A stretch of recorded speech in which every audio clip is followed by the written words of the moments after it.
Welcome. Today, we'll explore the intricate process of how the United States elects its president. This journey involves several key stages, each playing a crucial role in determining the nation's leader. Before we proceed, don't forget to subscribe to Dumb It Down videos and click the like button. Step 1. Announcing candidacy. The journey to the White House begins with candidates announcing their intention to run for president. This typically happens about a year before the election. Registration. Candidates must register with the Federal Election Commission, FEC, and comply with various legal requirements. Campaign launch. Candidates announce their campaigns through rallies, social media, and public statements, outlining their platforms and vision for the country. For example, in 2019, Joe Biden announced his candidacy for the 2020 presidential election through a video posted on social media, highlighting his campaign's focus on restoring the soul of America. Step 2. Primary elections and caucuses.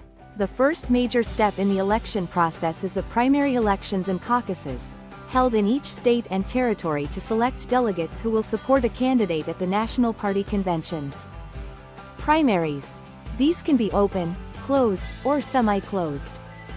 In open primaries, any registered voter can participate, regardless of party affiliation.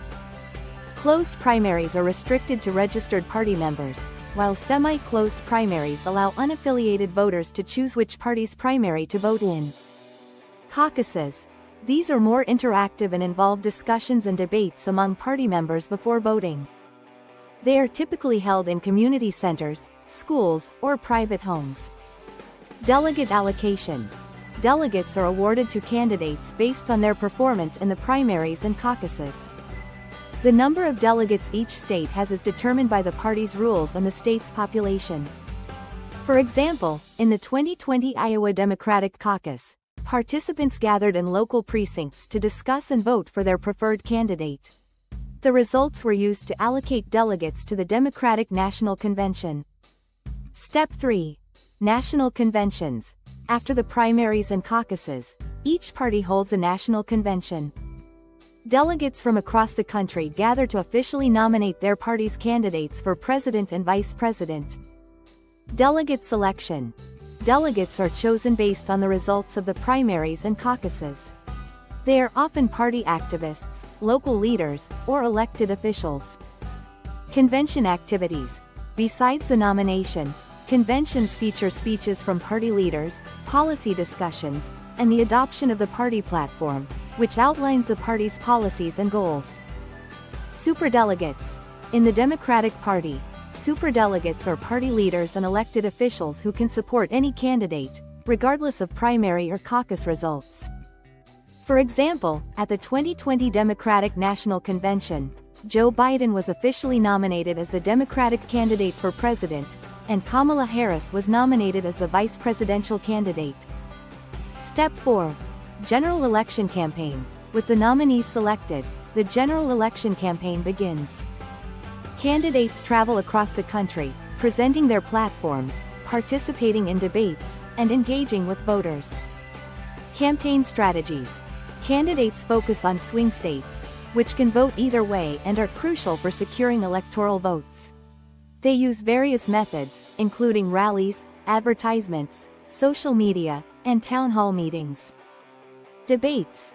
Presidential and vice presidential debates are key events where candidates discuss their policies and respond to each other's positions. Fundraising. Campaigns raise funds through donations from individuals, political action committees, PACs, and other sources to finance their activities. For example, during the 2020 general election campaign, both Joe Biden and Donald Trump held numerous rallies and participated in televised debates to reach voters and present their visions for the country. Step 5. Election Day. Election Day is held on the first Tuesday after the first Monday in November. On this day, U.S. citizens aged 18 and over cast their ballots. However, they are not directly voting for the president but for electors who pledge to support a specific candidate in the Electoral College. Voting methods. Voters can cast their ballots in person at polling stations, by mail, or through early voting options available in many states. Voter turnout. efforts are made to encourage voter participation, including voter registration drives and public awareness campaigns. Ballot design. Ballots can vary by state and may include other races and referendums in addition to the presidential election. For example, in the 2020 election, a record number of voters cast their ballots by mail due to the COVID-19 pandemic, with many states expanding mail-in voting options to ensure voter safety. Step 6. The Electoral College. The Electoral College is a unique feature of the U.S. election system. It consists of 538 electors, corresponding to the total number of U.S. senators and representatives, plus 3 for Washington, D.C. Each state has a number of electors equal to its congressional representation. Most states use a winner-takes-all system, where the candidate with the most votes in a state receives all its electoral votes. Elector selection. Electors are typically chosen by the political parties in each state. They are often loyal party members or officials. Voting process. In December, electors meet in their respective states to cast their votes for president and vice president. These votes are then sent to Congress for counting. Faithless electors. While rare, some electors may not vote for the candidate they pledged to support. States have different laws regarding the consequences for faithless electors. For example, in the 2016 election, several electors cast votes for candidates other than those they were pledged to, highlighting the issue of faithless electors. Step 7. Counting electoral votes. To win the presidency, a candidate needs at least 270 out of 538 electoral votes. In January, Congress counts the electoral votes and officially declares the winner. Certification. The votes are certified by the President of the Senate, who is the sitting Vice President of the United States. This process is usually a formality but can be contested under certain circumstances. Contingent election. If no candidate receives a majority of electoral votes, the House of Representatives elects the president from the top 3 candidates, with each state delegation having 1 vote.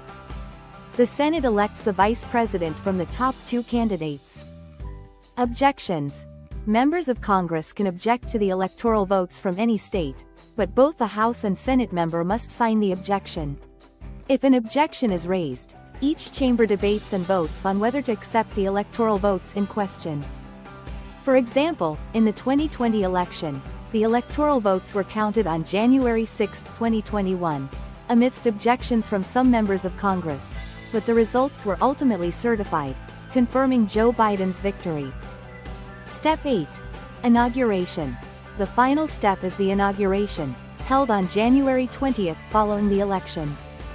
The president-elect takes the oath of office and officially begins their term, marking the start of a new administration. Oath of office. The president-elect swears to preserve, protect, and defend the Constitution of the United States. This ceremony is typically held at the U.S. Capitol. Inaugural address. The new president delivers a speech outlining their vision and goals for the nation. Inaugural parade. Following the ceremony, there is usually a parade featuring representatives from various states and organizations. Inaugural balls. Celebratory events are held in honor of the new president and vice president. For example, on January 20, 2021, Joe Biden was inaugurated as the 46th President of the United States, delivering an inaugural address focused on unity and healing.